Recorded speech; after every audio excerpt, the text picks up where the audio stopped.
Buenas noches, amigos televidentes, bienvenidos a un programa más de Hablemos Claro. Hoy viernes 17 de mayo tenemos la grata y la agradable visita de un amigo de la casa que cuesta agarrarlo, pero cuando lo agarramos hay que aprovecharlo. Y mi hermano me regaña porque no lo dejo hablar, dice.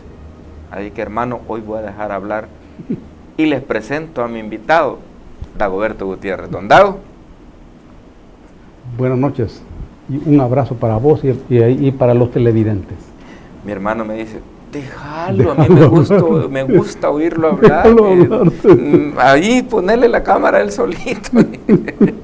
Pero a vos también te gusta hablar, ¿verdad? Pero a mí me gusta hablar pues, también. Sí. Entonces, pero mi hermano me regaña, es que él es un enamorado de las entrevistas de Dagoberto Gutiérrez, diputado Numa Salgado. Cuando sale está clavado, dice que aprende, a ver si será verdad. Ya saber. Y si entiende, a saber, a mí me da paja que diga que entiende, porque a mí y se enoja, me dice, no andes diciendo en el aire, al aire me dice, que don Dago te deje en la luna. Y yo lo digo la verdad, por ratos me pierdo y me dejan la luna y ¿qué querés que haga? Pues no, pero vos haces igual a todos los entrevistadores que lo entrevistan, sí. Todos le hacen así, me dijo, sí. Todos, ajá, qué bien, don Dago, muy bien, y están en la luna, pero no lo aceptan, me dijo. Vos sos el único tonto que aceptás, me dijo, que te dejen la luna. Pero y la verdad, hermano, es que yo no puedo mentirle, me dejen la luna, más cuando habla de geopolítica internacional con China, Taiwán, las islas, las bases militares, fechas, años, me dio una fecha que yo ni había nacido, no molesté, le digo, ¿cómo querés que le esté siguiendo la corriente si no voy a la par? Le digo, ya me dejó en la luna, le digo, pero no lo digas, me digo, vos hacete ver como que sos el candela, ¿verdad? Como que sos intelectual y que sos buzo, me dijo, que te has preparado, que has leído. Pues sí, a don Dago, aunque te prepares y te lees, siempre te vas en la luna, le digo. Así que bueno, y por el Facebook también que se ponen a molestar, ay Will, te quedaste en la luna, me escriben ahí, y la verdad, pues, o sea, tiene tanta sabiduría, tanta filosofía Dagoberto Gutiérrez que todos los entrevistadores juntos, mentira, que me van a entender. Pero, ¿cómo le hacen? Así le hacen. Hacen como que están entendiendo. Sí, hacen como que están entendiendo, pero están 2 cuadras atrás y usted va adelante. Bueno, don Dago, empecemos con un tema suavecito.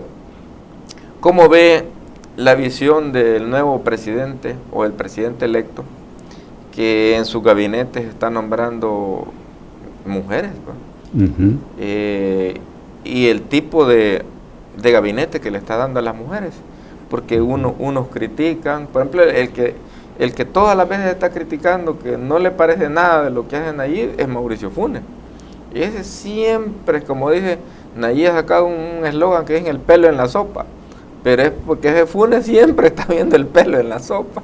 No ve los mariscos, no ve la carne, no ve el caldo de la sopa, no, él ve el pelo, la pestañita que se le fue al cocinero, es la que mira él ahí, o el mosquito que cayó ahí en medio de la sopa. Está bien. ¿Cómo ve el gabinete? Bueno, antes de esto, hace 10 días se celebró en Moscú la victoria del ejército soviético sobre las tropas nazis de Hitler. Esta es una victoria que tiene impacto para toda la humanidad y enfrentó 2 sistemas sociales, 2 sabidurías militares y 2 poderíos. ¿Cuáles eran los 2 poderes? Sí. Y el pueblo soviético pagó un alto costo, más de 20 millones de personas, para detener, derrotar y llegar hasta el búnker de Hitler en Berlín. Este es un momento donde Occidente y Oriente aparecieron también enfrentados. El pueblo conoce de la Segunda Guerra suficientemente la ofensiva de Normandía en la parte occidental en 1944, cuando Hitler prácticamente estaba derrotado. Pero las tropas occidentales tuvieron enormes dificultades para avanzar hasta Berlín. Rusia hoy es una potencia de primer nivel, en lo económico, en lo político, en lo militar. Y observen ustedes, en lo diplomático, con una fineza y un estilete muy fino. Vos me preguntaste cuáles eran esos dos poderes. ¿Sí? Es que, por un lado, estaba el poder de la gran maquinaria militar alemana, que era expresión del poder de la burguesía alemana, que adoptaron a Hitler. Y por otro lado, el poder del socialismo soviético. Estas dos fuerzas se enfrentaron. Hitler siempre soñó desde un principio en derrotar a la Unión Soviética. Y él se equivocó. Recordemos que la Operación Barbarroja fue concebida para derrotar al ejército soviético en 6-7 semanas. 6-7 semanas. Hitler no era un militar de profesión. Y los generales alemanes, desde un principio, prácticamente después de la gran batalla de Brest-Litov, le empezaron a recomendar la retirada por la resistencia férrea. Pero él no hizo caso. Von Paulus, el mariscal von Paulus, que fue el que diseñó la Operación Barbarroja en 1943. Estoy hablando de 1941. En 1942 se da la batalla de Stalingrado. El 43, en febrero del 43, von Paulus fue capturado en Stalingrado. Y esta fue la batalla más importante de la Segunda Guerra Mundial. Hay que saber que el jefe de las tropas soviéticas estuvo siempre en Stalingrado, allí en el terreno, en las ruinas. Y en esos dos poderes, bueno, las tropas soviéticas llegaron hasta el búnker de Hitler. Pero, allí se diseñó el nuevo mundo, y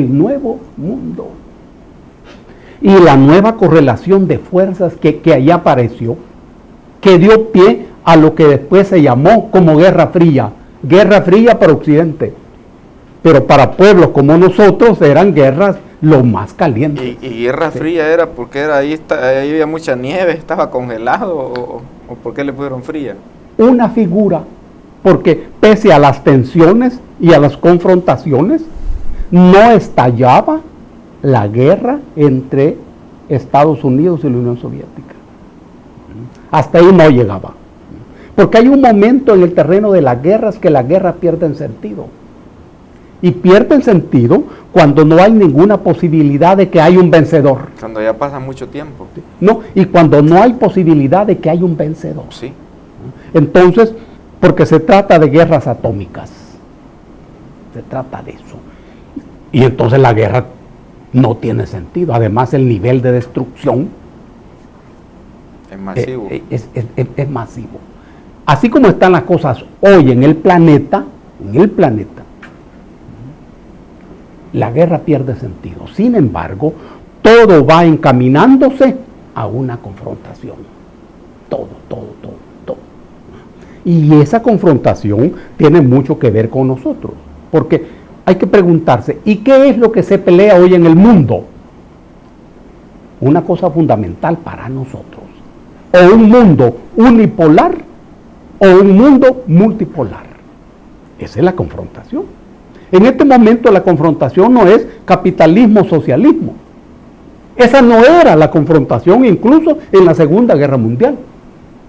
Hoy es o un mundo unipolar como plantea Estados Unidos, o un mundo multipolar, donde haya varios centros de poder y varias monedas,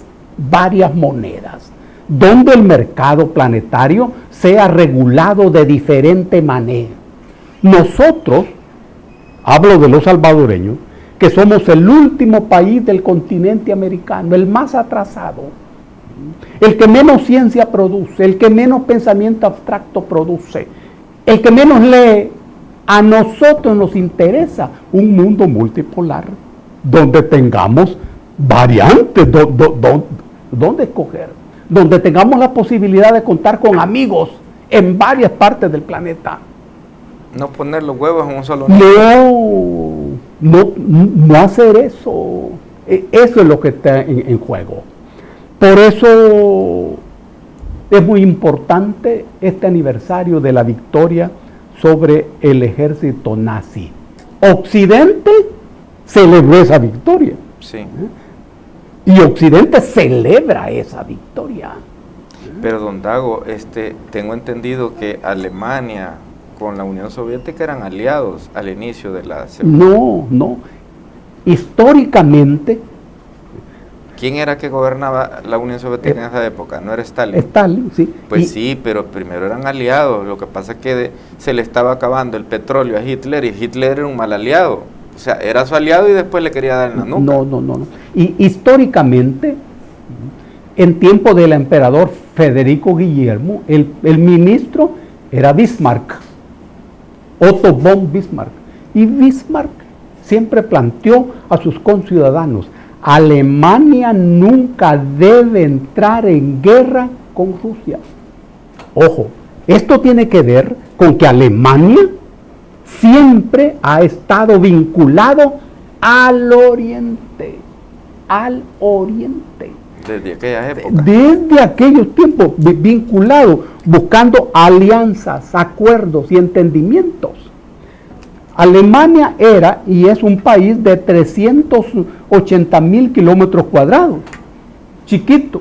Hoy tiene 80 millones de habitantes. Muy parecida la situación de Japón. Japón tiene la misma extensión de Alemania y 130 millones de habitantes. Llegó un momento en donde el desarrollo de Japón entró en una encrucijada. Y ellos tomaron la decisión de expandirse a costa de los territorios vecinos. Esa misma decisión tomó Hitler. Una decisión equivocada. Japón perdió la guerra. Ahora, Japón, hablando de Japón, en 1860, en Japón se inicia el proceso que se llamó de la restauración, consistente en destruir los remanentes de feudalismo e iniciar un proceso de modernización de la sociedad. Todos sabemos el papel de los samuráis, por ejemplo. Los kamikazes. En el camino a la restauración, todas esas figuras feudales fueron destruidas y se inició un proceso de modernización. Esta lucha entre formas feudales de producir riqueza y formas capitalistas de producir riqueza han estado presentes en muchos países. Estuvieron presentes en Rusia antes que Rusia se convirtiera en la potencia moderna que es hoy. Está presente en Centroamérica después de 1821. Cada país en Centroamérica resolvió esa confrontación de una manera diferente. Guatemala y El Salvador de una manera parecida. Costa Rica de una manera muy diferente. Honduras y Nicaragua, países similares, también de forma similar. Nosotros aún no hemos resuelto ese conflicto entre formas oligárquicas de producir riqueza y formas burguesas de producir riqueza. Esto, por cierto, es lo que aparece en la esencia de la confrontación política de este momento. La esencia de la coyuntura no es rigurosamente electoral. No. La esencia no es que Arena haya perdido la votación, ni que el FMLN haya perdido la votación. No, es que tanto Arena como el FMLN expresan formas oligárquicas y feudales de hacer política y de hacer economía. Bukele y su grupo expresan un agrupamiento pequeño burgués empresarial interesado en la modernización del capital. Para eso debe, sin embargo, enfrentarse a la oposición oligárquica. Ojo, y hay que decir que si en nuestro país no se superan esas formas oligárquicas de producir riqueza y de establecer relaciones entre las personas, los empresarios con sus trabajadores, no saldremos nunca del hoyo en que nos encontramos. Este es el corazón de la confrontación actual. Vos mirás lo que está ocurriendo en Arena. Esa no es una lucha simplemente entre personas. Es una lucha entre una dirección del partido que expresa el control oligárquico y otra dirección que siempre dentro del capitalismo expresa los intereses de una forma más burguesa, de hacer riqueza, de hacer política. Esta es justamente la línea de la modernización. Ahora bien, el gabinete. Es que el presidente tiene las manos libres para nombrar a los ministros que él desee. Y es obvio que los ministros del gabinete son sus amigos. Es su gente de confianza. Más que todo eso, gente de confianza. Porque si yo soy presidente, nombro ministros a la gente en la que yo confío. Claro. Gente que piensa como yo. No va a poner a Sigfrido Reyes. No. Ese es del ABC. Eso, por cierto, no está regulado. La Constitución habla de que habrán las secretarías de Estado que fueren necesarios. No cierra ni el número de secretarías de Estado, ni la calidad de las secretarías de Estado. Después la Constitución habla del Consejo de Ministros, pero está hablando de un organismo. Ahora bien, eso es lo que está haciendo Bukele. ¿Y a quién está nombrando? A su gente de confianza, y no es eso lo que hacen todos. Claro, gente de confianza. Lo que él está haciendo es no haciendo eso de una sola vez, pero eso es cosa de técnica. No, en el pasado han hecho gente de confianza y gente estrictamente de partido. Hoy el presidente Bukele está poniendo gente de confianza y no precisamente gente orgánica de partido. Claro. Es otra manera de hacer las cosas. Sencillamente otra manera de hacer las cosas. Ahora, el gobierno que va a aparecer el 1 de junio, ya lo vamos a ver. Miren, la esencia del tema no es ese. En realidad el pueblo no ha de estar pendiente de quién va a ser ministro o quién va a ser ministra. No, hombre.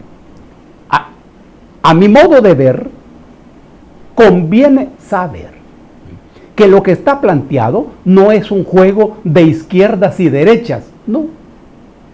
Esto fue inventado en el marco de la Revolución Francesa, cuando el rey se vio obligado a convocar a lo que se llamaron estados generales. Habían unos que se reunían en un colegio ahí en París llamado San Jacobo, y estos le llamaban los jacobinos. Habían otros que venían de un departamento francés que se llamaba la Gironda, y a estos le llamaban los girondinos. Estos jacobinos se sentaron a la izquierda y los girondinos a la derecha. Era geografía. Estos jacobinos eran pequeña burguesía, eran intelectuales. Estos girondinos eran gente vinculada a los terratenientes, a la nobleza y a la Iglesia Católica Francesa, que controlaba en ese momento el 11% de la propiedad rural y controlaba el estado civil de las personas. Esa era la Gironda. De ahí viene eso de izquierdas y derechas. Pero eso se ha descompuesto. Nosotros, sobre todo los salvadoreños, hemos visto que partidos que se llaman de izquierda hacen lo mismo de la derecha. Y en ocasiones más de derecha que de la derecha. Entonces, para el pueblo esto no es ninguna garantía. La única garantía para la gente es saber para quién va a gobernar el gobierno. O gobierna el gobierno para los de arriba, o gobierna el gobierno para los de abajo. Y no puede ser mixto. Sí, no. O gobierna para los de arriba o gobierna para los de abajo. Esta cosa se mira. No hay problema. No hay problema. Eso lo vas a mirar en la conducta del gobierno. Hoy, de lo que se trata, no es de entender todo esto del gabinete como cuando vos entendés una película. No. Se trata de prepararse para lo que viene. Organizarse, movilizarse. Los trabajadores, organizados o no, han de tener su plan de lucha, su paquete de reforma, su exigencia. Ojo, no se trata de exigencia simplemente ante este gobierno para que juegue como una carta al niño Dios. No, es tu plan de lucha. Por esto vas a luchar. Por esto te vas a movilizar. Por esto te vas a organizar frente a este gobierno o frente a cualquier gobierno. No es de cargarle la mano al gobierno Bukele, no. Por esto vamos a pelear. Los trabajadores por la sindicalización. Por ejemplo, la industria del azúcar. En todos los ingenios hay sindicatos, excepto en el ingenio Chaparrastique y en la central Izalco. Esto tiene que ver con vos, Tomasito Regalado. Tiene que ver con vos. Conviene que te des cuenta que el sindicato es una figura rigurosamente capitalista, creada por el capitalismo. El derecho laboral es la rama de la ciencia del derecho más vinculada al capital y a la burguesía. Si vos tenés en tu empresa sindicato y trabajas con inteligencia, esos trabajadores te van a producir más riqueza. Acordate de lo que se acordó el año pasado en Managua, en el Congreso de Buen Azúcar, Bono Sucro. Vos expusiste allí. Y mira todo lo que las empresas azucareras planetaria pusieron como requisito para comprar azúcar a los ingenios. Y ahí estuvo el derecho sindical. Aprovechando esto te hago este recordatorio. Porque han de saber ustedes que lo que está planteado en nuestro país es la lucha por modernizar. Don Dago, pero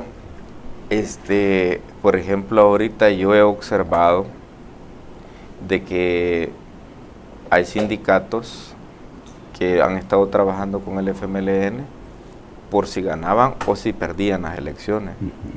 Y, por ejemplo, hay instituciones como el CNR, como el Seguro Social, y hay otras más, pero ahorita las más visibles son sindicatos del CNR y sindicatos del Seguro Social. Desde antes de las elecciones vienen trabajando un contrato colectivo, después de 10 años de gobierno en el FMLN, de no hacer nada, de no hacer una huelga, un paro, ningún relajo, ni nada de esos sindicatos. Pues viene que 4 meses antes de las elecciones empiezan a trabajar los jefes de esas carteras de Estado el contrato colectivo para mejoras salariales para todos los empleados. Eso yo no lo veo mal ni satánico, porque con el tiempo de trabajar pues tiene que ir teniendo una mejora, pues si hasta los contratos en los alquileres dice pues que si vas a hacer un contrato para 5 años, cada año va a llevar un incremento de un 2%, un 1%, según el acuerdo que llegue, pero siempre hay incrementos por la devaluación económica, pues, y la canasta básica que cada día va siendo más cara. Pero yo veo la maldad y la sinvergüenzada en estos líderes de esas carteras de Estado y también los sindicatos de este momento. ¿Qué han hecho? Primero empezaron a reunirse a todos los empleados después de 9 años, 6 meses de no hacer nada, de estarles poniendo la bota, de no dejarlos hacer una huelga, un paro, nada, de tenerlos con la bota en la garganta 9 años y medio. Pues resulta que en los últimos 6 meses, antes de las elecciones, vaya señores, vengan, los sindicatos son la razón de ser de nuestro partido, ya para salir. Trabajemos el contrato colectivo. Vaya, ¿cuánto le vamos a aumentar $300 cada año a estos, 400 a estos, 600 a estos, en unas categorías, y ya quedó firmado, aprobado, Ministerio de Trabajo, la cartera de Estado, ¿verdad? Pero necesitamos que vayan a llenar el estadio Cuscatlán porque vamos a tener una concentración para la campaña para Hugo. Con esa paja del contrato colectivo ese, que les iban a pagar más, la gente la hicieron ir, llenaron el estadio, la ocuparon para que votaran por ellos y su familia por el partido FMLN, pero lamentablemente quizás la gente no cayó en el gancho o no obedeció a tal grado que el FMLN perdió catastróficamente con esa gran penqueada, pero ya dejan aprobado esos contratos colectivos, ya todos, pero no se lo cumplen ellos ahorita en este gobierno, sino que le dicen que a partir del 1 de junio en adelante. O sea, le están dejando contratos colectivos aprobados al nuevo gobierno, machete, hacha, cuchillo, afilado a los sindicatos, para que al nomás que entre el nuevo gobierno, si no le cumple con el contrato colectivo y aumentarle todas esas cantidades de dinero a más de 6,000 trabajadores, solo en 2 carteras de Estado, pues nos vamos a huelgas, a paros, y este gobierno tiene que entender que las luchas de conquista, que los beneficios de conquista con lucha. Ajá, y estos 9 años y medio atrás no han hecho nada, y ha gobernado el partido que se supone que surgió, el origen viene de los sindicatos, su razón de ser viene de los sindicatos. O sea, ¿esto le llamamos lucha por los trabajadores o le llamamos desestabilizar el país? Pues lo que ha explicado Will tiene una extraordinaria importancia. Y lo que ha dicho Will es casi providencial. Yo no lo hubiera dicho mejor. Y esto que lo tome en cuenta Numan. Si estás viendo el programa, vos, Numan. Yo no lo hubiera dicho mejor. Porque los trabajadores, organizados o no, han de dotarse de un cerebro político con mucha objetividad. Hasta ahora, la crítica política que se les ha hecho ha sido calificada por las cúpulas como posiciones de derecha. Como sindicatos patronales han trabajado estos 9 años. Han dicho, es arena, o es la silla, o son los gringos. Y no le han puesto atención al sentido y a la esencia de la crítica, Will ha planteado un problema, el problema de la independencia. De que ninguna organización de trabajadores ha de ser instrumento de ningún partido político. En ninguna circunstancia. Claro, los sindicatos han de tener cabeza política, por supuesto. No hay nada más política que la venta de la fuerza de trabajo. Nadie vende su trabajo y ningún empresario compra trabajo. El trabajador vende su fuerza de trabajo y el patrono paga la fuerza de trabajo, guardándose siempre la plusvalía. Todo eso es político. El sindicato ha de tener una cabeza política, pero ha de tener su propia política. En todo lo que Will ha referido, los sindicatos aparecen como instrumentos de los partidos políticos. Entonces ocurre que la política del sindicato es la política del partido. Ese es el fracaso, esa es la derrota. ¿De un sindicato? Claro, claro. Esa es la derrota del movimiento sindical. Porque ese partido no va a estar gobernando ni toda la vida, entonces vienen los cambios y claro, ahí vienen los problemas. ¿Qué ocurre hoy, por ejemplo? Ese partido fue derrotado por el pueblo en marzo del año pasado y en febrero de este año, por el pueblo, masivamente, atropelladamente. ¿Y cómo quedan los sindicatos? ¿Y cómo quedan los dirigentes sindicales?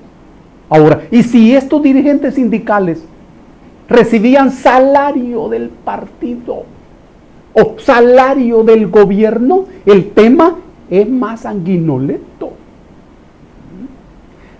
Hay que aprender a vivir decentemente. La inteligencia requiere decencia. Y la decencia es una manera inteligente de moverte en el mundo, en la sociedad. Esa experiencia que ha planteado Will es la que hoy, en esta circunstancia, el movimiento debe superar, debe barrer, sacarlo de la casa, desligarse de eso y aprender a hacer política, pero política independiente. El movimiento sindical ha de ser en primer lugar independiente. No ha de ser apéndice de ningún gobierno ni apéndice de ningún partido político. Ha de tener relación con el patrón. Claro, relación con el patrono. Esa es otra cosa. La relación con el patrono es un vínculo de acuerdo y de desacuerdo. El patrono, como es el patrono, siempre tratará de sacar ventaja y ganancia de esa relación. Es que si yo soy capitalista, yo tengo que explotar al otro. Es que si no exploto, pues no gano. Pero para eso son las negociaciones. Pero para eso son las negociaciones. Exactamente. Yo te quiero fregar y yo no me dejo. Entonces claro, lleguemos a una media. Es un problema de correlación. De correlación de fuerzas. Es una especie de guerra, pero una guerra especial. El sindicato ha de tener capacidad de negociación, Y el sindicato debe tener prestigio y autoridad, independencia. Segundo punto, ese movimiento sindical ha de tener su propio plan de lucha. El plan de lucha de los sindicatos no puede ser el del partido político. No, hombre, es que son cosas diferentes. Hoy, que ese partido para el que vos trabajaste, para el que vos serviste, en tanto dirigente sindical, que ese es el problema. Como ciudadano no, el ciudadano tiene derecho a meterse a cualquier partido, pero dirigente sindical no. Hoy se requiere que ese movimiento sindical tenga su propio plan de lucha. Llámale como le llames, su plataforma, su programa, como sea. Los ejes de trabajo. Ejes de trabajo. Pero mire qué lindo eso que dijo de los sindicatos, que tienen que tener decencia y autoridad. Sí, hombre, sí. Y luego, han de tener capacidad para una lucha activa. Es que el sindicato pelea por la comida de sus asociados, pero también pelea por la dignidad de sus asociados. Pero tampoco que coman 5 veces. Pero también pelea por la economía del país. Por eso es que la cabeza política del sindicalista tiene que ser política. Ha de saber que no existe economía aparte de la política. No, hombre, no es economía política. Porque no hay nada más político que lo económico. La participación del movimiento ha de ser ostensible. La gente debe mirar eso. Porque si vos dejás pasar 10 años y nunca haces nada, y hay un momento en donde apareces activo, ¿qué autoridad tenés? ¿Qué autoridad tenés? No hay autoridad moral. No hay autoridad. La autoridad es una figura que viene del latín autoritas, que quiere decir agregado. Agregado. Yo estoy en un cargo. Ese cargo me da poder. Poder. Pero no me da autoridad. La autoridad la gano a partir del desempeño de ese cargo. Y la autoridad no me lo da el cargo, me lo da la gente. Por eso dice agregado. La autoridad es un agregado. Yo puedo ser un alto funcionario con poder, pero sin autoridad.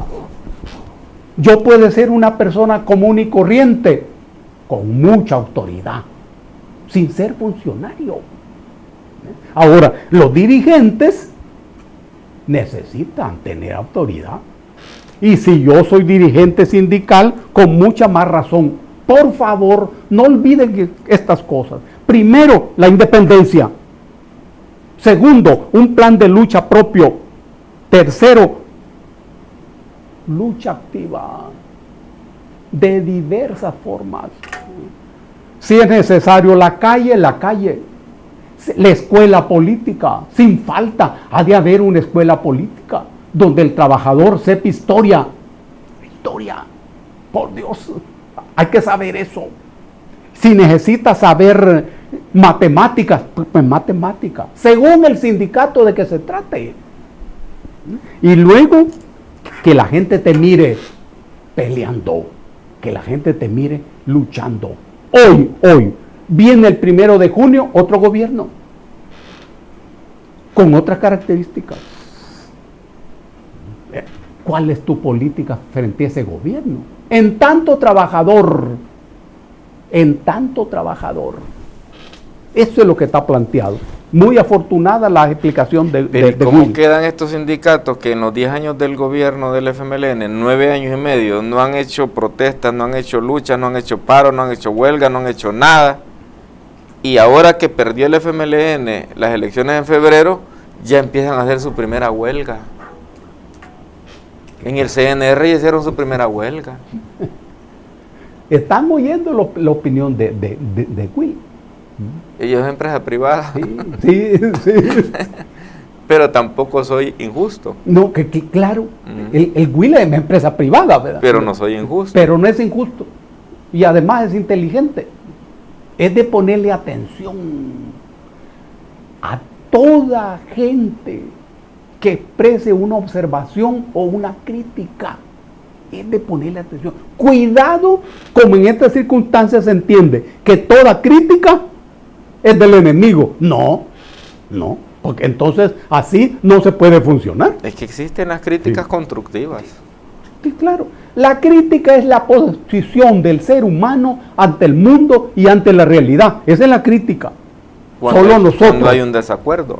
Sí. La crítica no requiere en realidad desacuerdos. No, hombre. Yo soy crítico de arte y hago un trabajo sobre una pintura.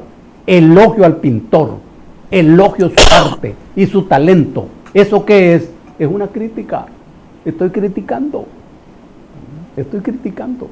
Se necesita crítica. Don Dago, pero ¿cómo vería usted, pero hablando claro, como dice el programa, estos sindicatos que por 9 años y medio no han hecho relajo, no han hecho tumulto, no han hecho nada, y ahora que entren ahí empiezan a hacer paro, huelgas y a estar exigiendo todo lo que se les antoja? Mira, yo confío en la sabiduría de los trabajadores y en la sabiduría de sus dirigentes. Si no se tiene el conocimiento sobre lo que se está construyendo, se debe tener el olfato. Nosotros somos una especie animal que nos llamamos sapiens. Somos de los supervivientes de la confrontación de esas especies, los sapiens y los neandertales. Y en tanto animales tenemos olfato.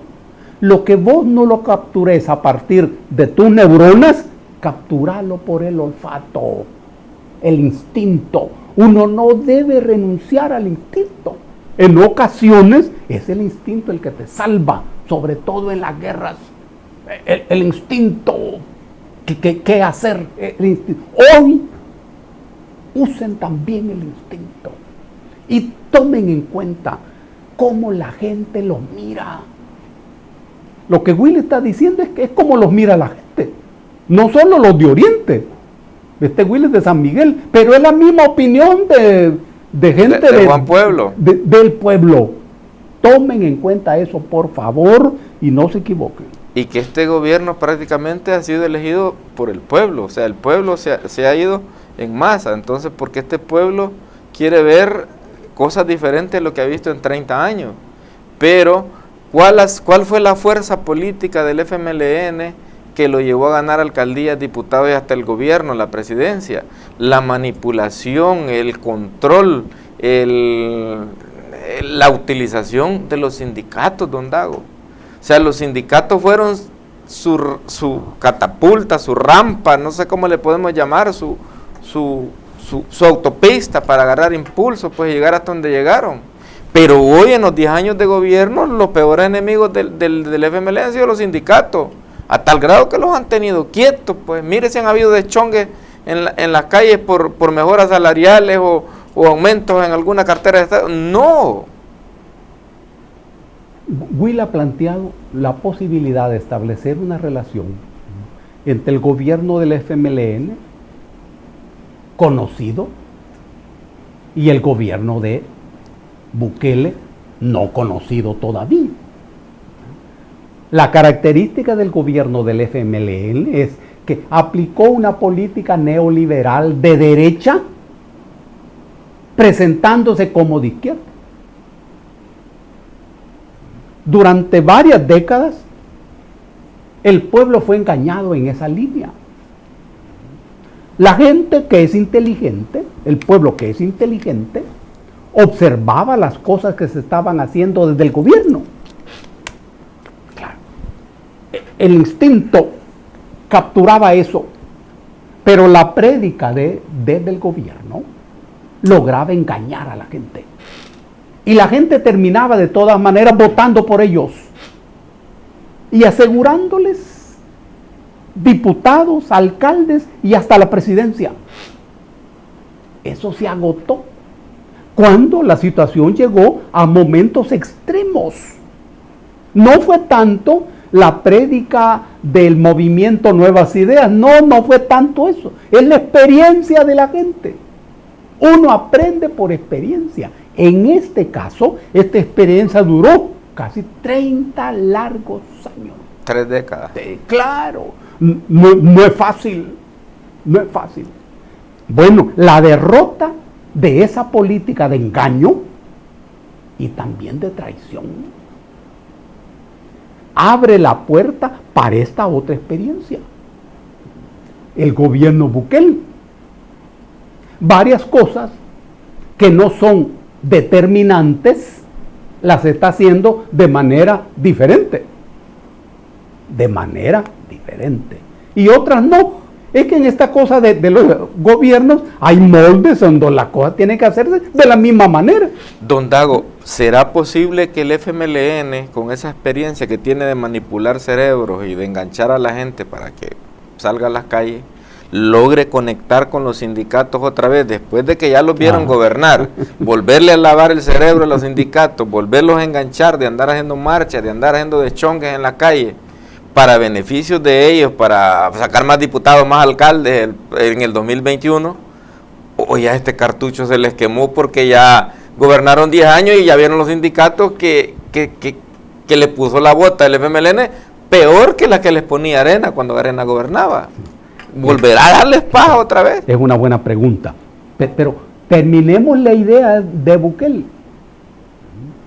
Aquí, por favor, no te equivoques.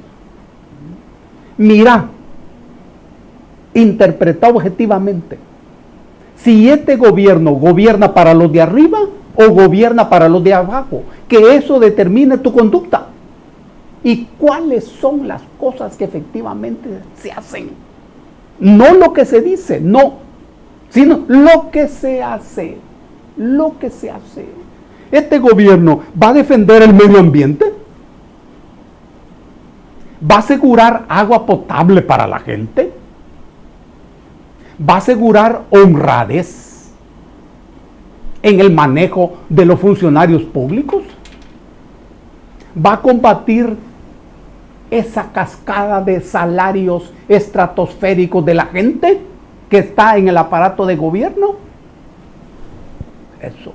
¿Va a defender la política de los emigrantes en el imperio estadounidense?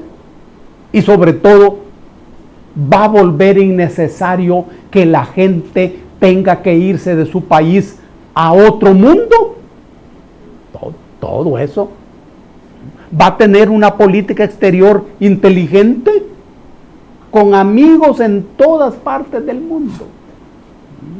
Bukele acaba de decir muy correctamente en los Estados Unidos: lo que decida no lo voy a decidir en beneficio de los Estados Unidos ni en beneficio de China, sino en beneficio de los intereses del país. Eso es brillante, Nayib. Es de las mejores cosas que te he escuchado.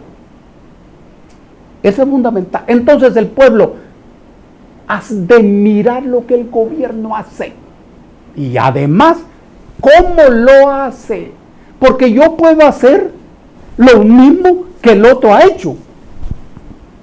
Pero si lo hago de manera diferente, hay una gran diferencia. Es que en la contemporaneidad los gobiernos tienen límites. Hay grandes límites económicos internacionales. Y de repente yo tengo que hacer las mismas cosas, pero puedo hacerlas de manera diferente. En esto pongan atención. Pero además no se desempeñen de manera pasiva. No, hombre.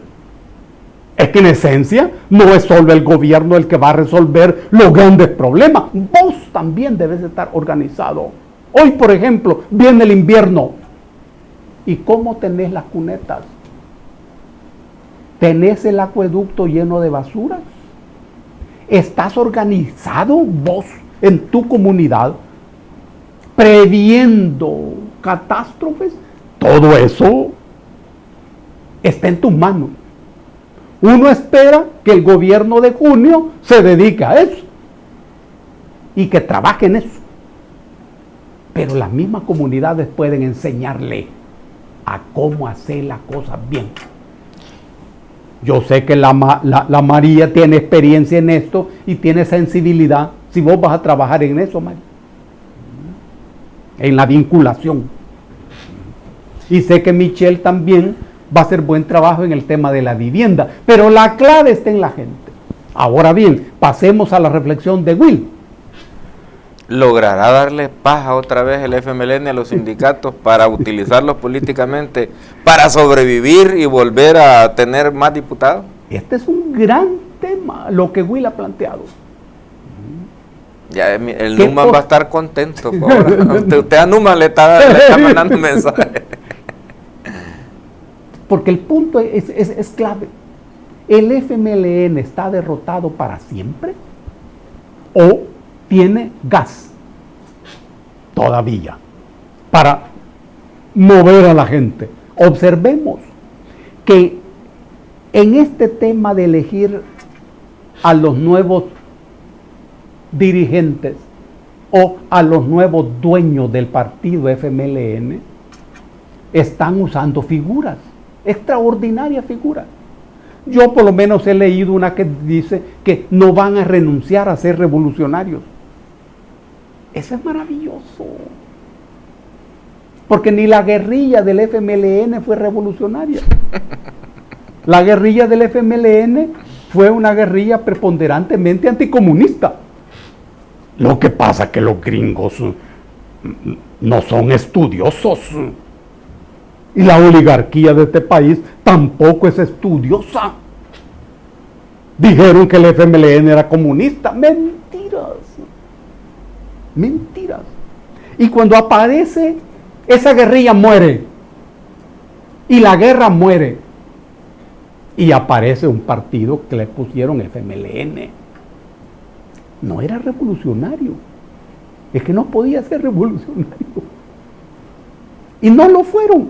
Entonces, cuando uno oye que en este momento, en el marco de la derrota más catastrófica, dicen que van a seguir siendo revolucionarios, esto es maravilloso. Es maravilloso. Y no es para volver a enganchar a los revolucionarios. Tendrán capacidad y el pueblo tendrá tal nivel de debilidad para volver a amarrarse en ese, a dejarse enganchar en ese anzuelo. En realidad uno no puede hacer afirmaciones totales en esto, pero uno tiene derecho a dudar de eso. No cree uno que el pueblo pueda volver a ser engañada. En el FMLN lo que se está resolviendo es quién va a ser el nuevo propietario de esa empresa partidaria. La franquicia. Sí. Y el problema allí no es político. Ellos tienen su política. El problema es financiero. Porque el asunto es, ¿y quién va a ser el dueño de todas las empresas? ¿Quién va a ser el dueño de todas las propiedades? ¿De dónde van a sacar el dinero para pagar deudas estatales? El ALBA. Todo eso. Esa es la crisis de ese partido. Y la gente debe estar con los ojos pelados, abiertos, mirando ese drama que no se desarrolla todo en público, pero algo sale en los diarios. Algo sale en los diarios y algo sale en la televisión. Ojos pelados viendo eso. ¿Y vos vas a creer a esa gente? Es que todo requiere autoridad. Mucha autoridad. No es cosa de poder. Es dificultad de autoridad. Yo no lo creo. Pero lo van a intentar. Es que necesitan hacerlo. Están obligados a hacerlo porque quieren sobrevivir políticamente. Claro, necesitan hacerlo. Sí. Ellos lo van a intentar, que los sindicatos se dejen conectar o enganchar es otro piso. Esa es otra cosa. Además, el gobierno de junio debe ser un buen gobierno, sano, honrado, eficiente, con ministros trabajadores desde las 6 de la mañana o antes, ahorrando, haciendo verdad eso de que si no se roba, alcanzamos. Con austeridad. Claro. Don Dago, pero ¿cómo puede ser un gobierno honrado si tiene una asamblea legislativa con diputados de la oposición que son los que le aprueban o le desaprueban todo? O sea, se dice por rumorología en el pasado que todos los expresidentes han gobernado a través de ese famoso maletín negro. Yo recuerdo, y no sé si usted lo recuerda, yo creo que sí, porque usted es una enciclopedia, que Paco Flores, el expresidente Paco Flores, en un momento no quiso estar dando ese maletín negro a los diputados de la oposición, y los diputados se enojaron porque les estaban dando y ya Paco Flores no le quería seguir mandando el maletín negro. Entonces se juntaron todos los diputados de la oposición y hicieron aquella famosa azulgrana que le llamaban, azul del PCN y rojo del FMLN y el PDC. Se juntaron todos los diputados de la oposición y le echaron la vaca a Paco Flores a tal grado que le aprobaban leyes, le aprobaban decretos que le afectaban a la economía del Estado y lo hicieron que los obligaban a que los vetara. Y de mal apodo le pusieron Beto Flores, ¿se recuerda? Porque vetó más de 40 vetos, más de 40. Y eso le afectaba políticamente al Partido Arena, porque en esos 40 vetos que el presidente hizo, la mayoría eran beneficios y mejoras salariales a un montón de personas. Vaya, por ejemplo, para que el pueblo lo entienda de otra manera, los buceros querían llegar y decían, mire, queremos que nos borren todas las multas. Llegaban en esos días que los diputados de la oposición se habían unido y que juntos eran más de 43 y le decían, quiero que nos quiten 20, 30 millones que tenemos en esquelas y multas. Venía la asamblea, sabía que al aprobar el decreto de borrarle a todos los motoristas de los buses ese montón de multas, ese gremio se lo ganaban a ellos y con su familia electoralmente. Pero ¿qué pasaba cuando Paco Flores vetaba eso y lo negaba? Todas esas familias y esos motoristas y esos transportistas de buses, ¿qué pasaba? Venían y ya votaban en contra del Partido de Arena porque estaban enojados. De ahí venía que para las pensiones, mejoras a las pensiones, le tocaba vetarlo a Paco Flores y se echaba encima todos los pensionados. De ahí que le aumentaron al FODES de los alcaldes. Viene y lo veta Paco Flores el FODES porque dijo que el Estado no tenía dinero para aumentar el FODES. Y se echa encima todos los alcaldes de la oposición. Y así lo fueron minando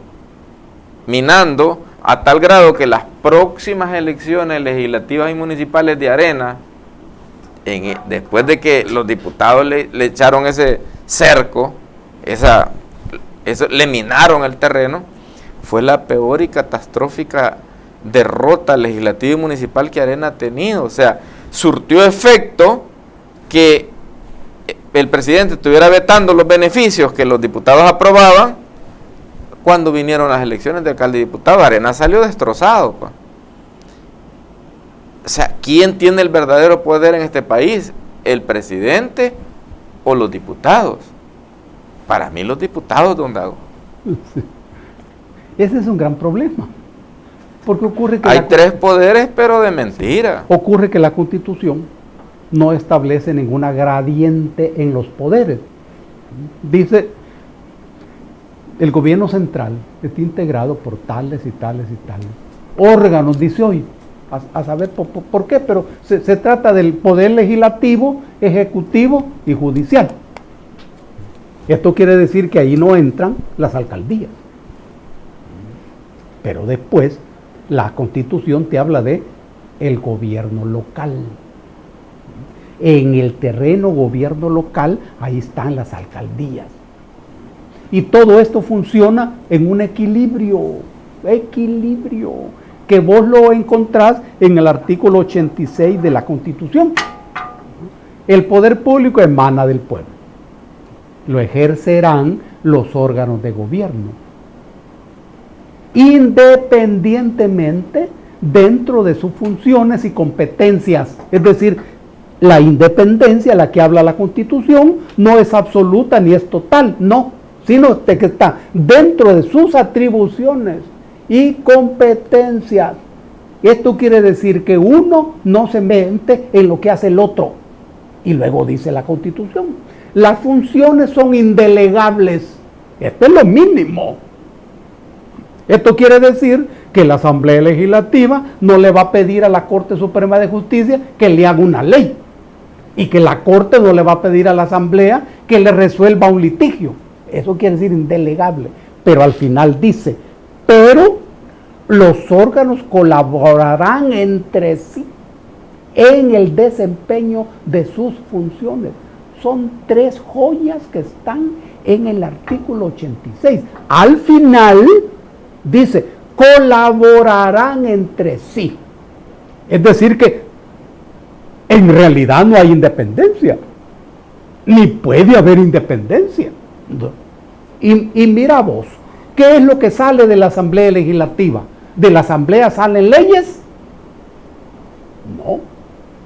De la Asamblea salen decretos. Ese decreto pasa al presidente de la República.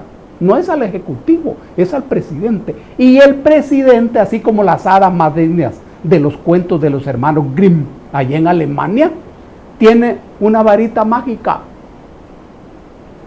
con lo que hace una cosa que se llama sanción.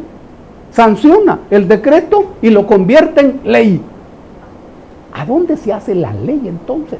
En el Poder Ejecutivo. ¿Y los diputados hacen las leyes? No, tampoco. Las leyes se hacen en casa presidencial. Es que hacer una ley es una cosa bien difícil. Se hacen en los bancos. Se hace en el Fondo Monetario Internacional, en el Banco Mundial. Las mismas leyes. Y se la llevan los diputados para que la presenten. Exactamente. Y se lo llevan a los diputados ¿para qué? Para que voten las leyes. Le den iniciativa de ley primero y después voten por la ley. Y no le pueden quitar ni un punto ni una coma. No, en ocasiones no. Claro. Una vez le preguntaron a Ciro Cepeda porque había votado por un decreto que estaba malo. Sí. Yo voté y no lo leí. Dijo. Claro. Así dijo, Ciro. Mira qué drama. No leyó el decreto. No, seguro. ¿No? Entonces, entre los poderes hay colaboración. Ahora, el presidente de la República, el presidente, resulta ser el funcionario con más poderes. El presidente. El presidente tiene bajo su mando a miles de hombres y mujeres armadas del ejército y de la policía. Nadie tiene eso. Tiene a su mando el aparato de inteligencia del Estado. El presidente celebra tratados internacionales en el mundo. El presidente hace el presupuesto, mira, hace el presupuesto y vigila el cumplimiento del presupuesto.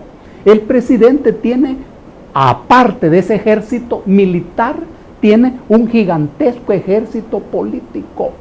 Los miles y miles de empleados que hay en cada ministerio. ¿Quién es el jefe de todo eso? El presidente. Es el más poderoso. El presidente tiene capacidad para sancionar, vetar y observar cualquier decreto que le llegue a casa presidencial. Todo eso. Ningún funcionario tiene ese poder. La asamblea no tiene ningún hombre armado bajo su mando. No. Tiene una policía. Que ojalá que los tenga. Todo eso lo tiene el presidente. Pero estamos hablando del funcionario. La lógica es que hay en el fondo un régimen presidencialista. No hay una democracia burguesa. Y esto tiene que ver con el problema que planteó Will. Bueno, ¿y los diputados?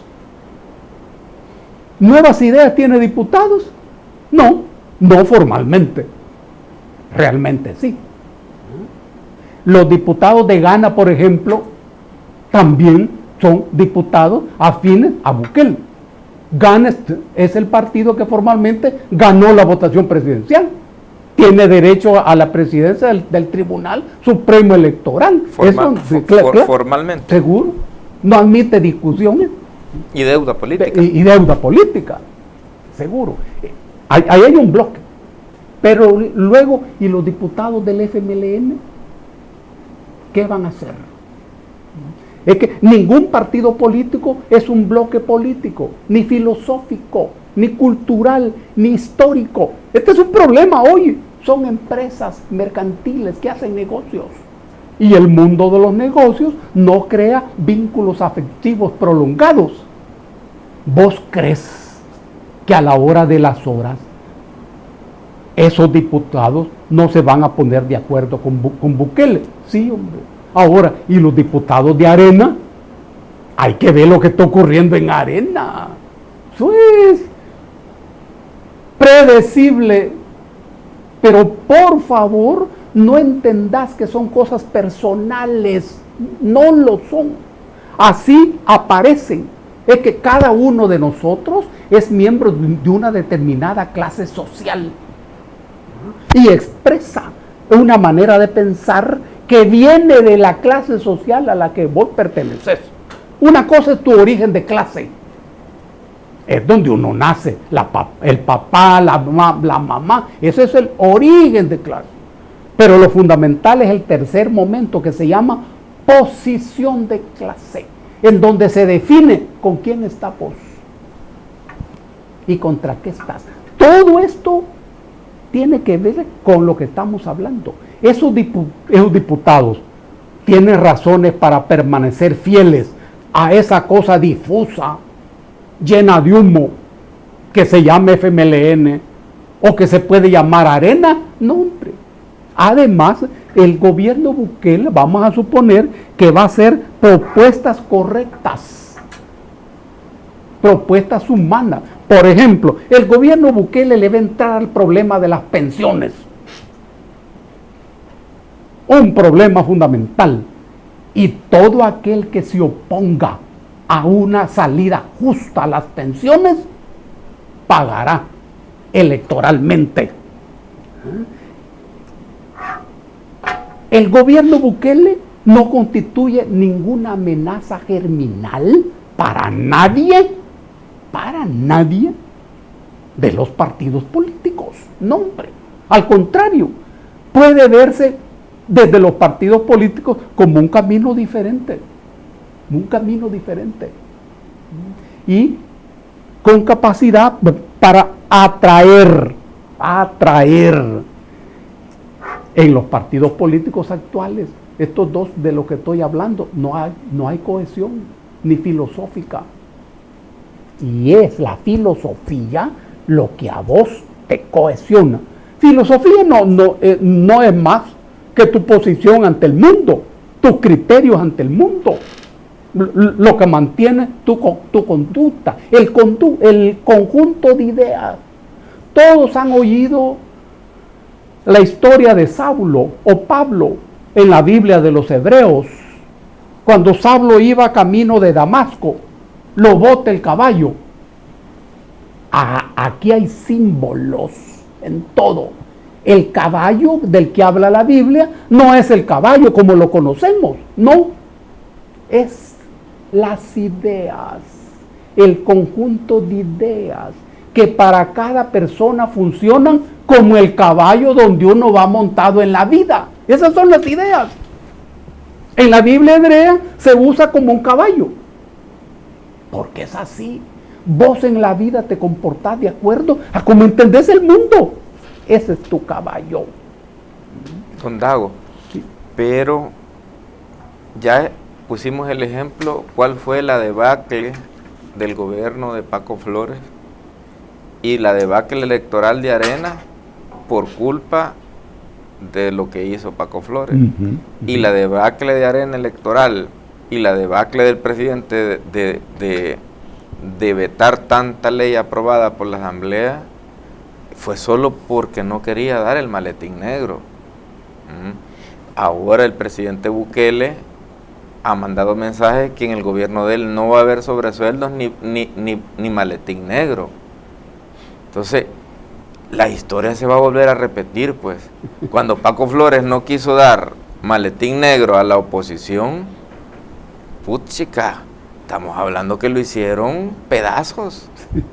Lo hacían vetar, y suerte que en ese momento la oposición no tenía los votos suficientes para superar los vetos, porque todavía Arena tenía bastantes diputados, pero ahora la oposición tiene el poder de superar los vetos, tiene el poder de aprobar los vetos y tiene el poder de superar los vetos. Cuando Nayib dice que no va a haber maletín negro ni sobresueldos, se le va a venir la Santa Inquisición encima, de parte de que le estén aprobando leyes a cada momento y decretos a cada momento que perjudiquen la economía, las finanzas del país. A Paco Flores al final lo hincaron y le hicieron que tenía que mandar maletín negro, y al final salió aceptando. Ahí está el problema, está preso, estuvo preso.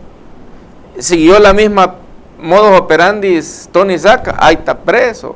Siguió la misma gobernabilidad, como le llaman los políticos, Mauricio Funes, ya no tarda en estar preso. Siguió la misma gobernabilidad Sánchez Serén, cuando salga ya no tarden que lo procesen y lo zampen preso.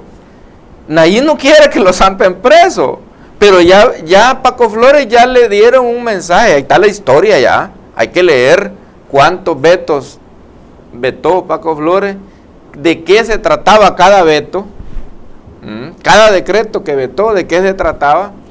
Vean el resultado de la gente enojada porque el presidente le vetaba el beneficio que los diputados le habían dado, se convirtió en una catástrofe política en las próximas elecciones de Arena en alcaldes y diputados. Entonces, a Nayib, si no da maletín negro, si no da sobresueldos, todo presidente para que dé maletín negro y dé sobresueldos tiene que robar, porque legalmente ¿de dónde diablos lo va a sacar? tiene que robar. Y si robó, ya sabe que es la que le toca al salir del gobierno. Nadie no quiere eso. No quiere ser el presidente más joven en el bote. Más en trozo de récord ese, ¿verdad? El presidente más joven en el bote. Entonces, él no quiere ir a la cárcel, él no quiere aparecer manchado de corrupción. Pero, ¿cómo va a gobernar si Paco Flores no pudo gobernar? Si no se daba a querer. ¿Cómo puede brincarse eso, don Dago?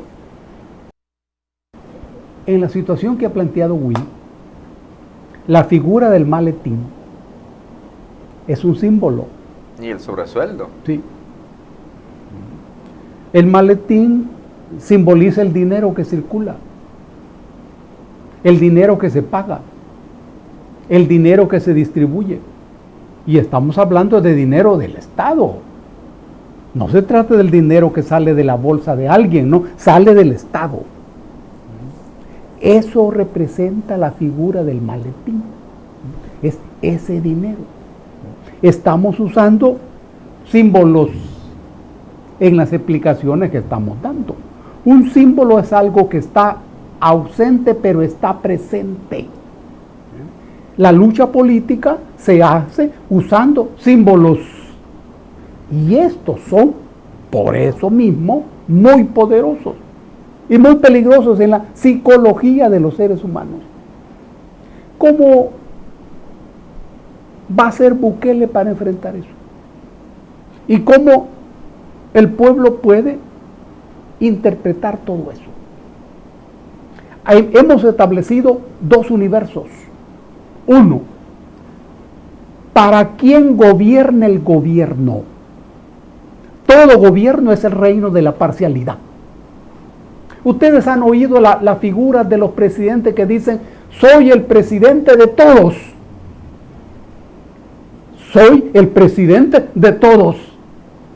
Esta, que es una figura que se oye bonita, se dice con sonoridad, no es, sin embargo, cierta. Porque no hay un gobierno que gobierne para todos. Todo gobierno gobierna para el sector que lo llevó al poder. El sector con el que está comprometido. En ocasiones el pueblo se equivoca pensando que porque ha votado por un candidato, cuando este candidato llegue al gobierno, va a gobernar para él. No. Por eso la clave es: ¿para quién va a gobernar este gobierno? Ahora, si yo gobierno para los de abajo, los de arriba van a estar en contra mía. Si yo gobierno para los de arriba, los de abajo van a estar en contra mía. Es cierto que yo puedo hacer un gobierno que queda una parte a los de arriba y otra parte a los de abajo. Eso es cierto. Es muy cierto. Requiere, sin embargo, mucha habilidad. Porque hay que engañar hasta cierto punto a unos y a otros. Y es un juego hábil que requiere mucha capacidad de comunicación y mucha capacidad para hacer un trabajo político. Y sin embargo, aunque esa sea la manera de gobernar, vos siempre tendrás definido para quién gobernás. Siempre. Y la relación con la Asamblea Legislativa. Pero sobre todo, la relación con los sectores económicos poderosos es un tema de vida o muerte. El gobierno mantendrá la independencia, es decir, tendrá capacidad de confrontar. Que no hay otro camino. Tendrá capacidad de confrontar. O tendrá capacidad de establecer una concertación, una negociación. Aquí es importante saber que solo el que confronta negocia. Y que para negociar vos has de tener capacidad de confrontación. ¿Por qué negociaron con los guerrilleros? Hace 30 años. Porque no los vencieron militarmente. Cuando una fuerza derrota a otra militarmente, no negocia. este tiene que capitular y yo que soy el vencedor le pongo las condiciones. Y ya, le salvo la vida, pero le pongo las condiciones. La negociación es otra cosa. Sin duda, Bukele tendrá que recurrir a mucha negociación. Y aquí hay un inmenso riesgo. Y vos has de saber siempre para quién está gobernando y para quién no está gobernando. En dependencia de para quién gobernes, vendrá la respuesta a con quién gobernas. Por eso es de poner atención a las acciones del gobierno. Y el gabinete te está dando un camino. Con ojo político, mira las cosas con ojo político. Y dependerá de la sabiduría del equipo de Bukele para manejar todas estas amenazas que siempre hay en el camino. Yo confío en el talento, en la temperancia y en la gente que esté en el entorno. Un abrazo a toda esa gente lúcida, digna y decidida a confrontar. Y a saber que toda negociación es, sin embargo, un acto sucesivo de fuerza. Solo los fuertes negocian, los débiles no. Un abrazo a todos y a todas. Don Dago, por ejemplo, en el pasado ha existido la mala práctica de los sobresueldos en el gobierno, porque se supone que los profesionales que están en la cartera de estadio, el salario es muy poco, 3,000 y algo, menos rentas y descuentos y toda esa vaina, les vienen dando menos todavía. Y el gobiernos anteriores pues han estado haciendo esa mala práctica del sobresueldo, que es dinero robado del Estado, pues, porque nadie se lo saca de la bolsa privada de nadie. Entonces ahí también se ha fomentado la corrupción. Por eso hay presidentes que dicen, bueno, yo he robado para darle sobresueldo a mis ministros, yo he robado para mandar el maletín negro a la asamblea para que no me estén aprobando leyes que me afecten. Y no voy a robar para mí. Si al final por estos dos robos, el de los sobresueldos y el robo para mandar el maletín negro, me van a jampar preso. Entonces, bueno, voy a tener que hacerme ahorrito también para defenderme cuando me topen, ¿verdad? Entonces, ¡guau!, mete la mano más adentro. Y así es como han defalcado el Estado todos estos gobiernos anteriores. Así lo han hecho, ¿verdad? Han conjugado el verbo robar. Tú robas, él roba, ellos roban, vosotros robáis, todos robamos. Han conjugado el verbo robar y se han tapado siempre. Lo que pasa es que los tiempos han cambiado y hoy están saliendo las cosas a la luz y están siendo procesados. Esto era impensable en el pasado, que un día iba a haber un presidente procesado preso. Nunca se pensó esto que podía pasar en El Salvador. Nunca. Entonces, su punto de vista, don Dago, es que Nayib le pague mejor un buen salario, un mejor salario a estos ministros, con todas las deducciones de ley, que salga dinero del Estado en cheque y que ellos hagan sus aportaciones a la AFP, todo lo que tiene que ver, o que se siga haciendo esa mala práctica del sobresueldo para nivelarle el sueldo a un buen profesional, o buscar profesionales que no le tiren al sueldo, sino que por amor al pueblo. En ese tema que ha planteado Huila, hay dos figuras importantes. Uno se llama el reto y otro se llama el desafío. El reto es el obstáculo que aparece en el camino, es la piedra que encontrás en el camino, son las espinas. Ese es el reto. Todo eso a lo que Will se ha referido es el reto. Esa es la práctica. La vieja práctica. Claro, esa es la costumbre, ese es el uso. Pero hay otra figura que se llama desafío. El desafío tiene que ver con mi actitud ante ese reto. ¿Qué hago yo ante ese problema? Ese es el desafío. Uno no se siente desafiado ante todos los retos, no. Hay retos de los que uno se hace cargo. Y yo me siento desafiado. Aquí hay un desafío para el gobierno Bukele. ¿Se va a hacer lo mismo o se va a romper con esa práctica? A lo que yo me he referido en mi exposición, la línea es romper con esa práctica, enfrentarse a esa práctica, derrotar esa práctica. Si en este gobierno de junio hay todo eso a lo que Will se ha referido, pues entonces... Más de lo mismo. Exactamente. Y la gente lo mirará desde el primer día. Hay mucha expectativa. Mucha expectativa. Y cuando los diputados estén hincando al presidente, aprobándole leyes y decretos que le desangren la economía del Estado y él los tenga que vetar, ¿y ahí qué va a pasar? El presidente sabrá que hay un factor que se llama pueblo. Y esto se llama confrontación. No es fácil ser presidente decente en un país como El Salvador. En ninguna parte. Pero más en un país como El Salvador. Maleado.